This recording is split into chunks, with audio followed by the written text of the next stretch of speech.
ತನ್ನ ಸಂಬಂಧ ವ್ಯಕ್ತಿ ಜೊತೆಗೆ ಅನೈತಿಕ ಸಂಬಂಧ ಇರಿಸಿಕೊಂಡಿದ್ದ ಪತ್ನಿ ತನ್ನನ್ನು ನಿರಾಕರಿಸಿದ್ರಿಂದ ಮನನೊಂದ ಪತಿ ಆತ್ಮಹತ್ಯೆ ಮಾಡಿಕೊಂಡ ಘಟನೆ ವಿಜಯಪುರ ಜಿಲ್ಲೆಯ ತಾಳಿಕೋಟೆ ಪೊಲೀಸ್ ಠಾಣೆ ವ್ಯಾಪ್ತಿಯಲ್ಲಿ ನಡೆದಿದೆ. ಜಿಲ್ಲೆಯ ತಾಳಿಕೋಟೆ ತಾಲೂಕಿನ ಬೊಮ್ಮನಹಳ್ಳಿ ಗ್ರಾಮದ ವೆಂಕಟೇಶ ದ್ವಾರನಹಳ್ಳಿ ಆತ್ಮಹತ್ಯೆ ಮಾಡಿಕೊಂಡಿರುವ ವ್ಯಕ್ತಿ.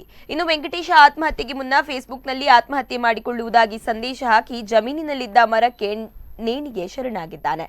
ತನ್ನ ಸಾವಿಗೆ ಪಕ್ಕದ ಮನೆಯ ಶ್ರೀಶೈಲನೇ ಕಾರಣ ಎಂದು ದೂರಿದ್ದಾನೆ.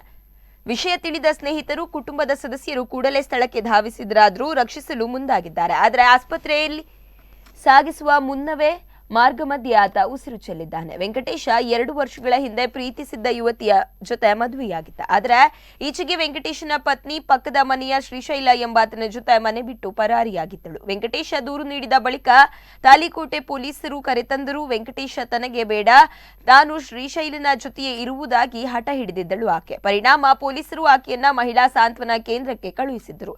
ಇದರಿಂದ ಮನನೊಂದ ವೆಂಕಟೇಶ ಫೇಸ್ಬುಕ್ನಲ್ಲಿ ಆತ್ಮಹತ್ಯೆ ಮಾಡಿಕೊಳ್ಳುವ ಸಂದೇಶ ಹಾಕಿ ನೇಣಿಗೆ ಶರಣಾಗಿದ್ದಾನೆ. ಸಿರ್ಸೆಲ್ಲ ಪುತ್ರಪ್ಪ ದೂರನಹಳ್ಳಿ, ಅವನೇ ಕಾರಣ. ಅವನು ಬಿಟ್ಟರೆ ಮತ್ತೆ ಯಾರೂ ಇಲ್ಲ. ನನ್ನ ಜೀವನ ಎಲ್ಲ ಹಾಳು ಮಾಡಿ ನನಗೆ ಜೀವ ಬೆದರಿಕೆ ಆಗಿದ್ದೀನಿ. ಕಡಿಸ್ತೀನಿ, ಹೊಡಿತೀನಿ, ಅದೊಂದು ಮಾಡ್ತಾ ಇದ್ದೀನಿ. ನಾನು ಇವಾಗ ಸಾಯ್ತಾ ಇದ್ದೀನಿ. ಅವನೇ ಕಾರಣ.